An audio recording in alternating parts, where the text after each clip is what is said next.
로마서 12장 1절에서 8절 말씀입니다. 하나님의 말씀을 제가 봉독합니다. 하나님의 말씀을 경청하여 주십시오. 그러므로 형제들아, 내가 하나님의 모든 자비하심으로 너희를 권하노니 너희 몸을 하나님이 기뻐하시는 거룩한 산제물로 드리라. 이는 너희가 드릴 영적 예배니라. 너희는 이 세대를 본받지 말고 오직 마음을 새롭게 함으로 변화를 받아 하나님의 선하시고 기뻐하시고 온전하신 뜻이 무엇인지 분별하도록 하라. 내게 주신 은혜로 말미암아 너희 각 사람에게 말하노니 마땅히 생각할 그 이상의 생각을 품지 말고 오직 하나님께서 각 사람에게 나누어 주신 믿음의 분량대로 지혜롭게 생각하라. 우리가 한 몸에 많은 지체를 가졌으나 모든 지체가 같은 기능을 가진 것이 아니니 이와 같이 우리 많은 사람이 그리스도 안에서 한 몸이 되어 서로 지체가 되었느니라. 우리에게 주신 은혜대로 받은 은사가 각각 다르니 혹 예언이면 믿음의 분수대로, 혹 섬기는 일이면 섬기는 일로, 혹 가르치는 자면 가르치는 일로, 혹 위로하는 자면 위로하는 일로, 구제하는 자는 성실함으로, 다스리는 자는 부지런함으로, 긍휼을 베푸는 자는 즐거움으로 할 것이니라. 아멘. 이 말씀으로 함께 은혜를 나누도록 하겠습니다. 먼저 기도합니다. 하나님 아버지, 세상에 속한 모든 것들을 주님의 십자가 앞에 내어놓고 오직 주님의 말씀만을 간절한 마음으로 받습니다. 세상에서 찢기고 무너진 우리의 마음과 영혼, 우리의 육체, 이 시간 주님 앞에 온전히 내려놓사오니 주님께서 만져주시는 가운데 온전히 회복되어지는 은혜가 있게 하여 주옵시고, 주의 말씀으로 주의 영으로 우리의 심령이 유쾌케 되어지며 하나님의 나라를 경험하는 복된 시간 되게 하여 주옵소서. 말씀을 전하는 자나 듣는 자가 성령 안에서 하나 되게 하옵시고, 부족한 사람의 죄와 허물은 십자가 보혈로 덮어 주옵시고, 오롯이 주님의 십자가 은혜 능력만이 경험되어지는 복된 시간 되게 하여 주옵소서. 그렇게 하나님께서 영광 받으실 것을 인하여 감사를 드리오며 예수님의 이름으로 기도드립니다. 아멘. 한 번은 한 성도님께서 제게 물었습니다. 목사님, 하나님의 주권과 인간의 책임이 함께 작동하는 건 알겠습니다. 그런데 그게 제 삶과 무슨 관계가 있습니까? 라고 물으셨습니다. 사실 저는 지금 로마서 말씀을 쭉 계속해서 강해하면서 로마서 마지막 부분에서 하나님의 절대주권, 인간의 책임, 그리고 이 하나님의 절대주권과 인간의 책임을 아우르는 오직 하나님께 영광, 이 세 가지가 복음의 기초요, 우리 신앙의 세 가지 기둥이라, 이런 말씀을 전했었습니다. 아마 그 말씀을 듣고 그게 실제적으로 나와 무슨 상관이 있느냐 물으시는 질문이었습니다. 이 질문은요, 사실 바울이 로마서를 쓰면서도 염두에 두고 있었던 물음입니다. 제가 말씀드렸지만 다시 말씀드리면 바울은 로마서 9장에서 하나님의 절대 주권을 이야기하고요, 10장에서는 인간의 책임을 이야기하고 11장에서는 이 하나님의 절대 주권과 인간의 책임을 아우르는 오직 하나님께 영광을 이야기합니다. 그리고 나서 끝으로 하나님의 지혜와 은혜를 찬송하지요. 자, 그리고 이어지는 로마서 12장 1절에서 바울은 말합니다. 그러므로 형제들아, 내가 하나님의 모든 자비하심으로 너희를 권하노니 너희 몸을 하나님이 기뻐하시는 거룩한 산 제물로 드리라. 이는 너희가 드릴 영적 예배니라. 구원의 신비, 하나님의 절대주권, 인간의 책임, 이 둘이 녹아있는 바로 오직 하나님께 영광, 이 구원의 신비는요, 머리로 끝나는 지식이 아니라 몸으로 살아내야 할 예배입니다. 예배를 통하여 구원의 신비를 머리에서 가슴으로 끌어내리고 또한 지식에서 삶으로 녹여내야 합니다.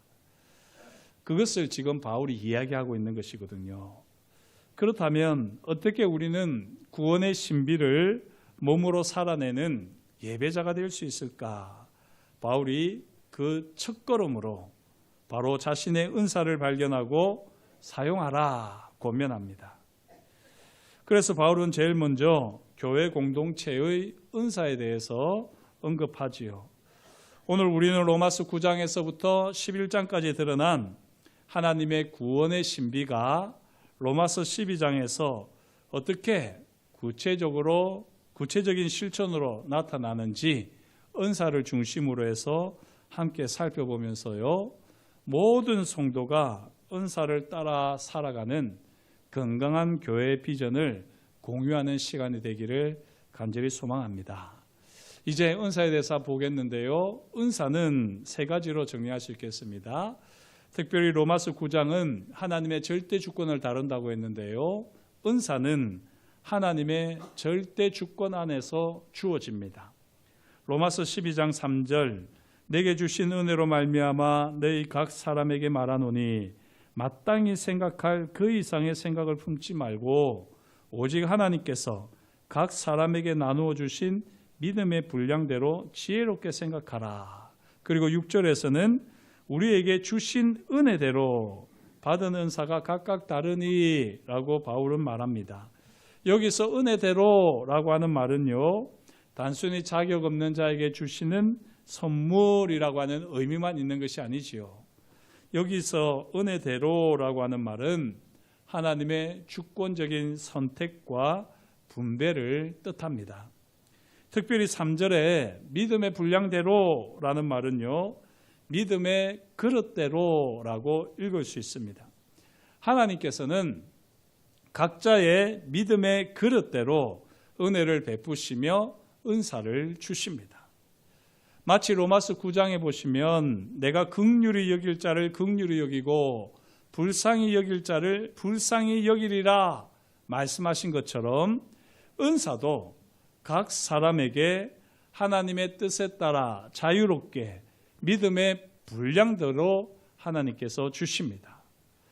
바울은 고린도전서 12장 11절에서 이렇게 말합니다.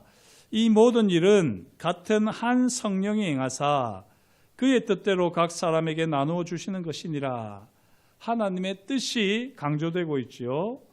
우리는 은사를 가지고 서로 비교해서는 안 되지요. 또 은사 때문에 열등감이나 우월감을 가질 필요가 없습니다. 왜 그렇습니까? 은사는 나의 선택이나 나의 노력이 아니라 하나님의 자유로운 선택이고 하나님의 자유로운 선물이기 때문입니다. 우리는 다만 하나님께서 베푸시는 은혜와 은사를 감사하며 내 역할을 다 하면 되는 거지요.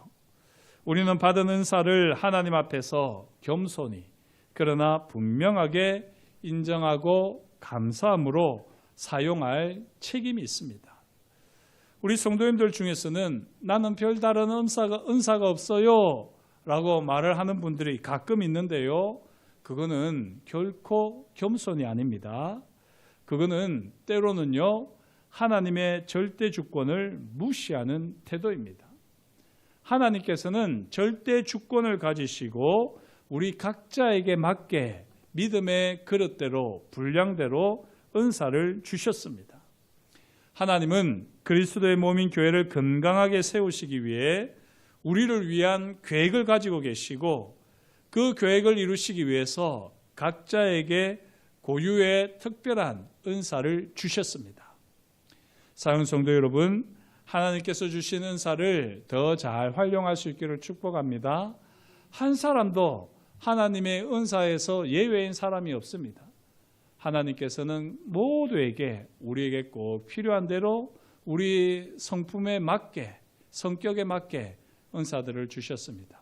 꼭 그 은사들을 잘 발견하고 그 은사를 통하여서 삶이 풍요로워지는 그런 하나님의 사람 될 수 있기를 축복합니다. 두 번째, 은사는요, 책임 있게 사용되어야 합니다. 하나님께서 절대 주권으로 우리에게 주시는 것이 은사입니다만 그 주어진 은사는 우리가 책임 있게 사용해야 합니다. 로마서 10장에서 이미 이 책임에 대해서 말씀하고 있거든요. 로마서 10장은 구원받은 자가 어떻게 하나님의 은혜와 사랑에 책임 있게 반응해야 하는지를 잘 말하고 있습니다. 로마서 10장 10절, 사람이 마음으로 믿어 의에 이르고 입으로 시인하여 구원에 이르느니라. 하나님의 사랑이 우리에게 나타난 바 되었을 때에, 하나님의 사랑이 다른 사람들을 통하여서 우리에게 들려졌을 때에 그 들려진 말을 듣고 마음으로 믿고 의에 이르고요, 입으로 시인하여 구원에 이르는 것입니다. 하나님의 절대적인 은혜입니다만 동시에 우리는 하나님의 사랑에 반응해야 할 책임이 있습니다. 이 책임을 다하지 않는 사람들에게는 하나님의 진노가 있고, 이 책임을 다하는 사람들에게는 하나님의 은혜와 은사가 넘치는 거지요. 믿음은 마음속 고백에만 머물지 않습니다. 반드시 입으로, 삶으로, 사역으로 나타나야 합니다. 은사도 마찬가지입니다. 은사는 단지 내가 받은 것으로 만족하면 안 됩니다. 주신 은사를 감사하며 믿음의 분량에 따라 책임 있게 사용할 때, 은사를 발휘할 때 그 은사는 비로소 하나님께서 의도하신 목적을 이루게 됩니다. 오늘 바울은 로마서 12장 6절에서 8절에 이렇게 말하지요. 우리에게 주신 은혜대로 받은 은사가 각각 다르니 혹 예언이면 믿음의 분수대로, 혹 섬기는 일이면 섬기는 일로, 혹 가르치는 자면 가르치는 일로, 혹 위로하는 자면 위로하는 일로, 구제하는 자는 성실함으로, 다스리는 자는 부지런함으로, 긍휼을 베푸는 자는 즐거움으로 할 것이니라. 이 말씀을 보면요, 구조가 반복이 됩니다. 그렇게 반복되면서 은사의 본질을 강조하지요. 다시 말씀드리면 은사를 받았으면 그에 맞게 충실히 행하라. 바울은 권면하는 것입니다. 특별히 섬기는 일, 가르치는 일, 위로하는 일을 보십시오.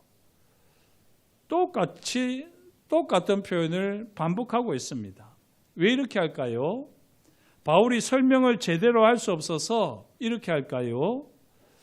어떻게를 고민하면서 가만히 머리만 굴리고 전혀 행동하지 않는 삶을 경계하는 겁니다. 섬기는 일은 그냥 일단 섬기라는 겁니다. 어떻게 섬기지? 고민하면서 섬기지 않는 것이 아니라 섬기는 일은 일단 섬기라는 것입니다.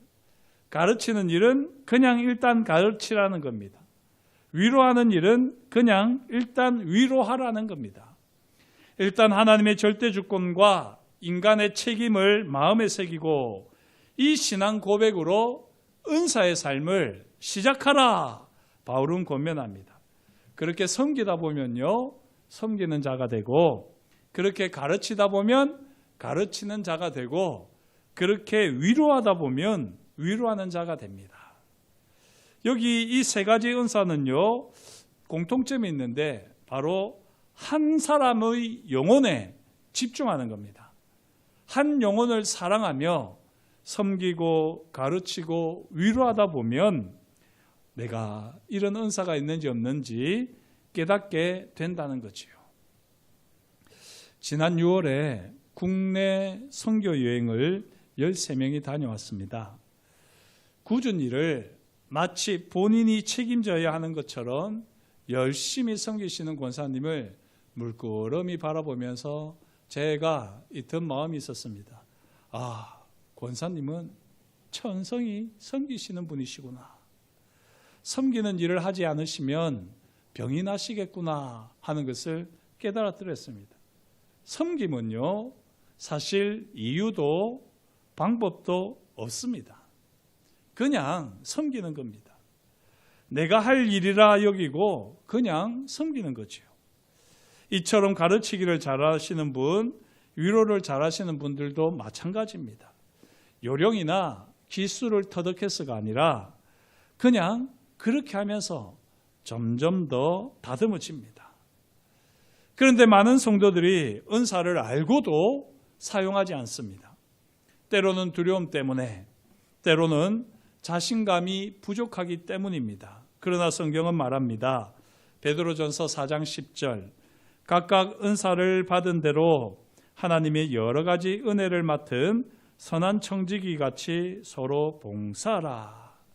은사를 받았으면요, 사용하고 발휘해야 합니다. 그리고 이것은 선택사항이 아닙니다. 내가 하고 안 하고 기분 따라 하는 것이 아니라 막중한 책임을 따라서 은사를 우리는 사용하고 발휘해야 합니다. 사랑하는 성도 여러분, 우리가 건강하고 성숙한 그리스도인이라고 할진대 하나님께서 부어주신 은사들을 더욱더 잘 관리하고 발휘하는 하나님의 사람 될 수 있기를 축복합니다. 세 번째, 은사는 하나님께 영광 돌리는 수단이지요. 로마서 11장에서 주제를 그렇게 바울은 이야기했었습니다. 로마서 11장의 결론은요, 찬송입니다. 로마서 11장 33절에서 36절, 깊도다 하나님의 지혜와 지식의 풍성함이요 그의 판단은 헤아리지 못할 것이며 그의 길은 찾지 못할 것이로다. 누가 주의 마음을 알았느냐? 누가 그의 모사가 되었느냐? 누가 주께 먼저 드려서 갚으심을 받겠느냐? 이는 만물이 주에게서 나오고 주로 말미암고 주에게로 돌아감이라. 그에게 영광이 세세히 있을지어다. 아멘. 이렇게 하나님께 찬송을 드린 다음에 바울이 곧바로 이어서 전한 말씀이 오늘의 말씀인데요. 이 말씀을 통해서 바울이 이야기하는 것이 무엇이겠습니까? 바울은 인간의 죄와 불순종, 유대인의 교만과 거절, 그리고 이방인의 구원을 쭉 이야기해 왔습니다. 그리고 나서는요, 하나님의 구원 계획 전체를 하나의 교양곡처럼 정리하고요, 로마서 9장에서 11장까지 그 끝에 방금 읽어드린 오직 하나님께만 영광이라고 하는 이 찬송을 드립니다. 그리고 나서 그 맥락에서 교회 공동체의 은사가 등장하는 거지요. 이것은요, 우연이 아닙니다. 바울이 말하고 싶은 바가 있는 겁니다. 이제 여러분의 삶 전체가 구원에 대한 응답으로서 하나님께 드려져야 합니다. 그 삶은 구체적으로 은사를 따르는 삶이어야 합니다. 라고 바울은 이야기하는 것입니다. 사랑하는 성도 여러분, 바울이 로마서 11장 33절에서 36절과 같이 위대한 찬양을 할 수 있었던 것은요, 그 비결은 은사를 따르는 삶, 은사를 발휘하는 삶을 살았다는 겁니다. 은사를 발휘하는 삶을 살다 보면 우리가 하나님의 마음을 더 잘 알게 되고 하나님의 지혜를 더 잘 알게 되고 하나님께 우리가 어떻게 순종하며 또 어떻게 우리가 힘을 써야 할지를 잘 알 수가 있는 것입니다. 은사는 나를 위한 것이 아닙니다. 은사는 교회를 위한 것이며 나아가 하나님께 영광을 돌리기 위한 도구입니다. 은사를 따라 사는 성도가 많을수록 하나님께 드리는 찬송과 영광도 풍성해집니다. 바라기는 저와 여러분들이 더욱더 하나님께서 주신 은혜와 은사를 따라 하나님께 영광과 찬송을 올려드리는 예배자의 삶이 될 수 있기를 축복합니다. 그렇다면 우리는 이제 질문을 해야 됩니다. 나는 어떤 은사를 받았는가? 그 은사를 나는 어떻게 사용하고 있는가? 로마서 12장에 제시된 7가지 은사는요, 단순한 목록이 아닙니다. 교회 공동체를 세우는 사역 카테고리입니다. 자, 표를 보시면 방금 제가 읽어드렸던 7가지 은사가 나오지요. 바로 예언되어 있는데요. 예언은 하나님의 뜻을 대언하며 방향을 제시하는 겁니다. 예언의 은사는 제 같은 사람, 목회자나 말씀을 맡은 사람들, 전도사님들, 구역장 강사님들, 이런 분들이 예언의 은사를 담당하시는 분들입니다. 그 다음에 섬김의 은사가 있는데요. 실천적으로 봉사하고 운영하고 관리하고, 단순히 봉사하는 것뿐만 아니라 그 봉사를 잘할 수 있도록 관리하고 운영하는 것이 바로 섬김의 은사입니다. 가르침의 은사는 진리를 전달하고 교육하는 것이고요. 권면의 은사는 격려하고 상담하고 위로하고 멘토링 하는 것들이 격려의 은사입니다. 권면의 은사입니다. 그리고 구제의 은사는 단순히 나누는 것뿐만이 아니라 그 재정을 또 잘 관리하는 것이 구제의 은사입니다. 다스림의 은사는요, 조직하고 지도하고 책임 있는 리더십을 가지는 것이지요. 그리고 긍휼의 은사는 돌봄과 공감의 사역을 감당하면서 약한 지체들, 아픔을 당한 지체들을 방문하고 그들에게 힘을 북돋우는 것이 바로 긍휼의 은사입니다. 이 은사들 7가지 은사는요, 교회 공동체에 꼭 필요한 은사입니다. 이 중에 어느 하나에 속하지 않는 사람, 저는 그 중에 아무것도 없습니다. 그거는 저와 만약에 그렇게 생각하시는 분은요, 게으른 겁니다. 하나님께서 우리 각자에게 이 7가지 중에 한 가지씩을 꼭 주셨습니다. 그렇게 해서 합력해서 선을 이루고 교회를 세우게 하셨습니다. 우리에게는 반드시 하나님이 주신 은사가 있습니다. 우리가 잘나서가 아니라 하나님께서 주권적으로 선택하셔서 우리의 기질과 우리의 성품과 성격에 맞게 하나님께서는 우리에게 이 7가지 은사 중에 한 가지를 주십니다. 이 은사는 우리가 피할 수 없는 책임이며 사명입니다. 다양성 속에 일치를 이루며 은사를 사용할 때 나와 너가 다르고 저들과 우리가 서로 다르다 할지라도 그렇게 합력해서 한 몸이라고 하는 한 몸 공동체 의식을 가지고 각자의 은사를 최선을 다해서 발휘하게 될 때 그 다양성 속에 일치를 이루면서요, 교회는 품위와 질서를 유지하고 계속 성숙 성장하면서 하나님께 영광을 돌리게 됩니다. 사랑하는 성도 여러분, 하나님의 구원은 단지 우리를 지옥에서 천국으로 옮기시는 것이 아닙니다. 하나님의 구원은 우리를 하나님의 영광의 도구로 변화시키는 것입니다. 그래서 우리에게 은혜와 함께 은사를 반드시 하나님은 주십니다. 하나님의 구원은 이미 이루어진 동시에 계속 이루어가는 것입니다. 로마서 9장에서부터 11장까지 하나님의 절대 주권, 인간의 책임, 오직 하나님께 영광이라고 하는 이 신학적 기반을 바울은 제시했고요. 그리고 이 3가지 신학적 기반이 이제 삶의 자리에서 열매 맺도록 영적 예배를 권면합니다. 우리가 드려야 되는 영적 예배가 무엇이냐?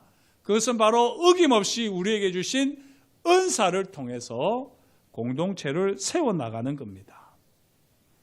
그러므로 나는 어떤 은사를 받았는가? 계속해서 묻고 멈추지 마십시오. 그 은사를 믿음의 분량대로 겸손하게 열심히 사용하십시오.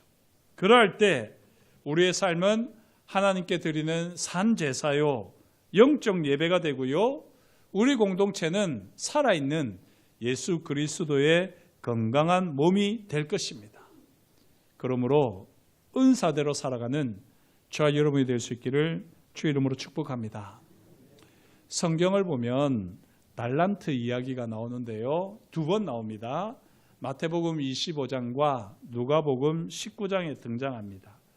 그런데 이 누가복음 19장에서는 달란트라고 하는 말 대신에 문화라고 하는 은화로 표현하지만요, 그 내용은 비슷합니다. 그런데 누가복음이 훨씬 흥미롭습니다. 한번 댁에 가셔서 누가복음 19장에 나와 있는 이 문화 이야기를 읽어보십시오. 이 19장의 이야기를 보면 5문화, 10문화를 받은 종들은 각각 5문화, 10문화를 남기고는 주인에게 칭찬을 받습니다. 주인은요, 그들을 착하고 충성된 종아라고 칭찬하신 다음에 그 5문화 남긴 사람에게는 5꼴을 주고요, 10문화 남긴 사람에게는 10꼴을 선물로 줍니다. 그런데 1문화를 남긴 사람은 1문화를 그대로 가지고 왔던 종에게는 주인이 어떻게 말을 합니까? 차라리 은행에라도 맡겼더라면 이자라도 받지 않았겠느냐라고 책망합니다. 이어서 왕이 된 주인이요 명령하기를 내가 왕되기를 싫어하는 원수들을 끌어다가 죽이라 명령합니다. 성경의 이 맥락을 보면 이 주인이 왕이 되는 것을 싫어했던 사람들, 반대했던 사람들을 죽이라고 하는 명령이 한무나 불충한 종을 책망하는 다음에 나오는 이야기라서 같이 죽임을 당했는지 아닌지는 잘 모르겠어요. 그것도 우리가 곰곰이 생각해 봐야 될 문제지만 분명한 것은 왕이 된 주인은 게으르고 불충한 이 종과 원수들을 같은 종류로 여기고 있습니다. 불충한 종의 마음은요, 불충한 종, 한문화를 그대로 가지고 온 종은 사실 바로 이 하나님을, 주인을 왕으로 여기지 않는 것이었습니다. 왕이 된 주인과 함께 왕의 나라를 관리하고 다스릴 꿈과 비전도 소망도 없는 게으르고 악한 종이었던 겁니다.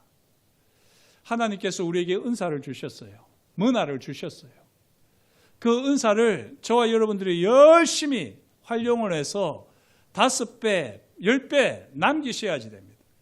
그러면 하나님께서는 우리를 착하고 충성된 종이라 여기시고 우리에게 더 많은 것을 맡기실 것입니다. 그런데 내게 주신 은사를 가지고 그냥 묻어버리고 땅에 묻어버리고 전혀 활용하지 않는다. 그러면 왕이신 주님께서 엄청나게 우리를 책망하실 것입니다. 우리에게 은사를 주신 분이 왕이십니다. 왕이신 주님께서 우리를 충성되게 여기셔서 은사를 주셨으면 우리는 그 은사를 통해서 많은 열매를 맺어야지 됩니다. 그게 왕이신 주님께 대한 도리요, 우리가 보여야 할 충성입니다. 만약에 저와 여러분들이 1달란트 정도 받아서 내가 이것으로 무엇을 할 수 있을까? 할 것이 아무것도 없다고 여겨진다면 어떻게 해야 될까요? 은행에라도 맡겨야 된다는 겁니다. 이 은행에 맡긴다는 게 무엇일까요? 다른 사람이 내 은사를 활용할 수 있도록 하라는 것입니다. 만약에 내가 정말 시간이 없어가지고 교회 봉사를 할 수가 없습니다. 하나님께서 내게 주신 분명히 은사가 있는데 이 은사를 통해서 교회 공동체를 세워야 되는데 내가 너무 하는 일이 바빠서 공동체를 세우지 못한다. 그럴 때는요, 하나님께서 내게 주신 이 은사를 통해서 내가 그 은사를 섬기지 못하는 것 때문에 하나님 앞에 다른 방식으로 내 대신 은사를 발휘하고 있는 사람들이 더 열심히 봉사할 수 있도록 우리가 섬겨야 되는 겁니다. 그게 바로 은행에다가 그 돈을 맡기는 것과 같은 것입니다. 우리 성도님들 중에도 그런 분들이 계시거든요.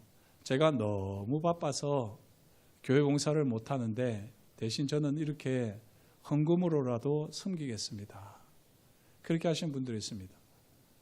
목사님께서 왜 갑자기 헌금 얘기를 하시나? 교회가 어렵나? 이렇게 여기실지 모르겠는데 그게 아니라 전혀 그런 거 아닙니다. 저와 여러분들이 은사를 주신 것에 대해서 은사를 발휘하지 못하고 있으면 거기에 대한 거룩한 부담을 가지고 하나님 앞에 내가 할 수 없는 그것을 다른 사람이 하고 있을 때 그 사람들을 격려하고 칭찬하고 그 사람들을 세워주는 일이라도 저와 여러분들이 하셔야지 된다는 겁니다. 그런 공동체로 우리가 세워질 수 있기를 간절히 소망합니다. 그렇게 하지 않으면요, 왕이신 주님께서 엄청나게 책망하실 것입니다. 내가 너에게 은사를 줬는데, 내가 너에게 달란트를 줬는데 너 뭘 하다가 왔냐? 은행에라도 맡겼으면 이자라도 얻을 것 아니냐? 다른 사람이 그 은사를 사용해서 그렇게 하나님의 나라를 확장하지 않았겠느냐? 그런데 너는 그 은사를 가지고 너조차고 네 마음대로 너를 위해서만 쓰다가 이제 내 앞에 왔느냐? 책망받을 수밖에 없습니다. 그런 책망을 받지 않기 위해서라도 하나님께서 내게 주신 은사가 무엇인지를 늘 살피시고 그 은사를 최선을 다해서 개발하고 또 그것을 발전시켜서 하나님께 영광을 돌려드리는 하나님의 능력과 사랑을 이 세상에 흘려보내는 하나님의 사람들 다 될 수 있기를 주의 이름으로 축복합니다. 기도하시겠습니다. 하나님 아버지, 주님께서 저희를 사랑하여 주시고 오늘도 저희에게 말씀하여 주시니 감사합니다. 하나님의 말씀을 따라 우리가 어떠한 사람이 되어야 할지를 분명하게 알게 하셨사오니 하나님의 절대 주권을 인정하며 인간의 책임을 막중하게 여기고 하나님께 영광 돌리는 삶을 살기 위하여 늘 내게 주신 은사가 무엇이며 이 은사를 통하여 내가 하나님께 얼마나 영광을 돌려드렸는지 깨어서 삶을 분별하고 깨어서 삶을 더욱더 하나님의 뜻에 맞게 살아내는 거룩한 예배자들이 다 되어지도록 성령님 우리 가운데 역사하여 주옵소서. 우리 힘으로는 감당할 수 없지만 하나님께서 우리와 함께 하실 때 그렇게 하나님 손에 붙들려 귀하게 쓰임받는 인생이 될 줄을 믿사옵나니 주여 우리로 오송세월하지 않게 하시고 오직 하나님의 손에 붙들려 하나님께서 주신 은사를 통하여 풍성한 열매를 맺어가는 하나님의 사람들 되게 하여 주옵소서. 모든 것을 감사드리오며 예수님의 이름으로 기도드립니다. 아멘.